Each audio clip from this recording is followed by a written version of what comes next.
예, 경북 고령성 출구의 정의용 의원입니다. 장관님께 공공비축제 관련해서 오전 질의에 이어서 좀 질문 드리겠습니다. 네, 예.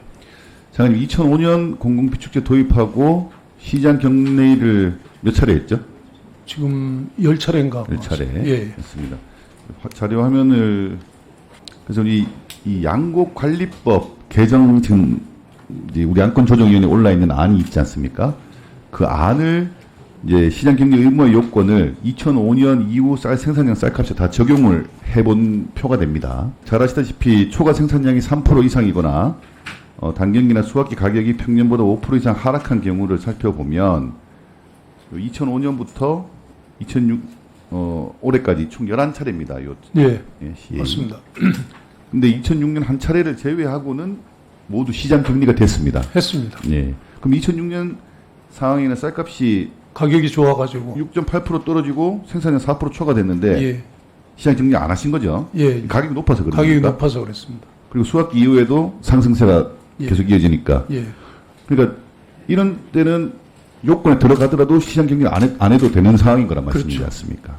그런데 2017년 상황을 좀 보겠습니다. 이때는 쌀값이 32,000원대였는데 정부가 37만 톤을 한꺼번에 격리했는데도 조치 이후에도 또 18% 올라갔습니다. 이것도 가격 방에 성공했다고 볼 수 있지 않습니까? 그렇습니다. 이 법대로 한다고 해서 다 이게 맞는 이 아니라는 거죠. 네. 이런 우리 역대 사례로 봤을 때도 현행 법으로도 사실은 충분히 커버 가능하다 말씀이지 그런 않습니까? 말씀입니다. 그래서 저는 이 부분을 뭐 앞서도 말씀드렸습니다만 좀 더 정부 농림 당국에서 구사하는 정책으로 충분히 가능하다라는 것을 좀 더 적극적으로 예. 알릴 필요가 있다고 생각을 합니다. 그래서 이게 지금 뭐 사실 뭐 구조적 공급 과잉인데 매번 재정을 투입할 수도 없는 거지 않습니까? 적극적으로 좀 우리 야당 의원님께 설명을 해주시고 예. 대국민들에게도 설명을 잘 해주시기를 부탁드리겠습니다. 사실 지금 이번 정부에서 생산 조정제의 일환으로 그와 유사한 목적으로 지금 전략작물 직불제를 내년부터 도입을 한 거고요. 그래서 헥타당 지금 250만 원까지 지급을 하겠다는 거고, 그렇게 되면은 밥쌀육 면적이 상당 부분 줄어들 것이다. 그러면서 이제 가루쌀하고 콩 같은 걸 거기다 전략직불제를 믹스를 하면 대폭 늘릴 수 있기 때문에 거기서 어느 정도 균형을 찾으면 시장에서 가격 자체가 상당히 올라갈 거다. 지금보다 훨씬 더. 거기서 세이브되는 돈은 진짜 우리 농업에 필요한 데가 너무 많으니까 거기 쓰자. 그런 얘기입니다. 그럼에도 불구하고 지나치게 풍작이 됐다든가 이럴 때는 지금처럼 격리를 과감하게 하자. 이게 저희 생각입니다. 네, 잘 알겠습니다. 두 번째는 제가 우리 국림부 소관기관들 장애인 관련해서 좀 문제 짚어보겠습니다. 장애인 관련해서는 저희가 이제 장애인 의무 고용 제도가 있고, 예. 저 화면에 있습니다, 장관님. 중증 장애인 생산품 우선 구매 제도가 있고 웹 접근성 인증이라는 제도가 있습니다. 근데 이제 장애인 의무 고용 제도는 해당 기간 22개 중에서 14개 기관이 위반을 했고, 이게 이제 부담금 낸 게 이제 109억입니다. 지난 3년 동안. 여러 가지 뭐 사정은 있을 수 있겠습니다만은 이행금을 내가면서까지 계속 위반을 하는 거는, 반복적으로 계속 위반하는 거는 뭐 좀 문제가 있는 거지 않습니까? 그 부분 좀 더 구체적으로 좀 농림부 차원에 좀 살펴봐 주시기를 부탁드리겠습니다. 챙겨보도록 하겠습니다. 그 두 번째, 이 중증 장애인 생산품 우선 구매도 마찬가지입니다.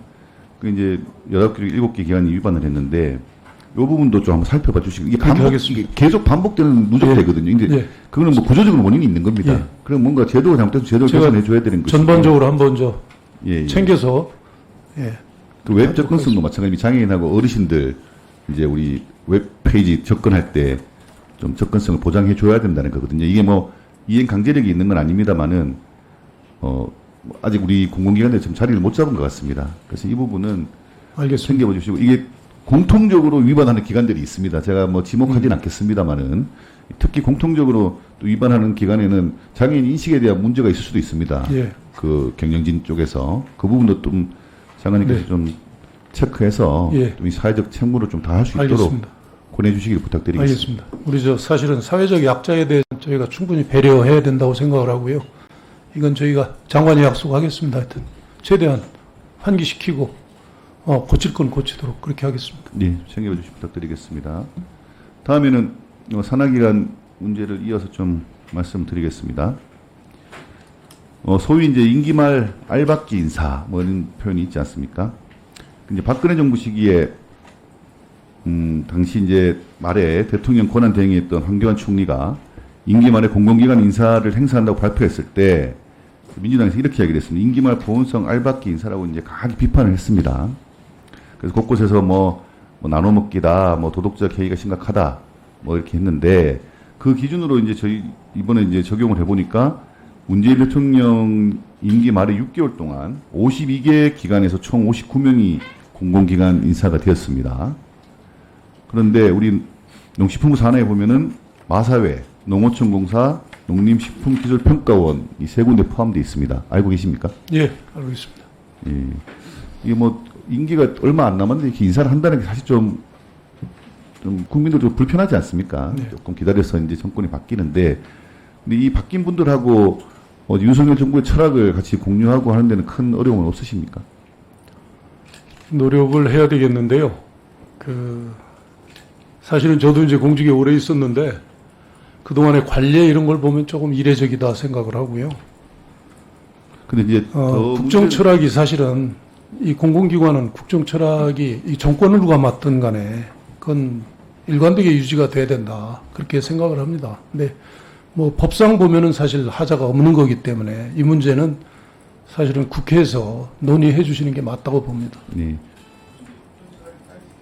생각을 그럼 하고 정권을 누가 담당하든 그거는 예. 맞습니다. 근데 저는 이제 여기 좀 심각한 거는 농어촌공사하고 한국마사회가 이제 경영평가 받는 거 보면 C등급, 뭐 연달아서 D등급 이렇습니다. 아주 경영 실적이 안 좋은데 또 이 기간에 소위 낙하산 인사를 또 기관장으로 이제 보낸 겁니다. 그래서 이 공공기관이 부실화되면 그 부실화에 대한 그런 어떤 부담은 또 국민들한테 또 우리 정부 당국이 질 수밖에 없지 않습니까? 그래서 철저하게 관리를 하시고 좀 제대로 경영이 정상화되도록 더 예. 관리 감독을 철저하게 하셔야 된다 이렇게 예, 생각을 합니다. 법에서 저희한테 보장된 권한에 대해서는 명확히 할 거고요. 어쨌든 이 국민 세금으로 움직이는 조직들이 제대로 해야 된다고 생각을 합니다. 하여튼 각별하게 챙겨주시기 그렇게 부탁드리겠습니다. 하겠습니다. 예, 예. 시간 1분 더 주셔서 감사합니다. 마치겠습니다. 네, 수고 많으셨습니다.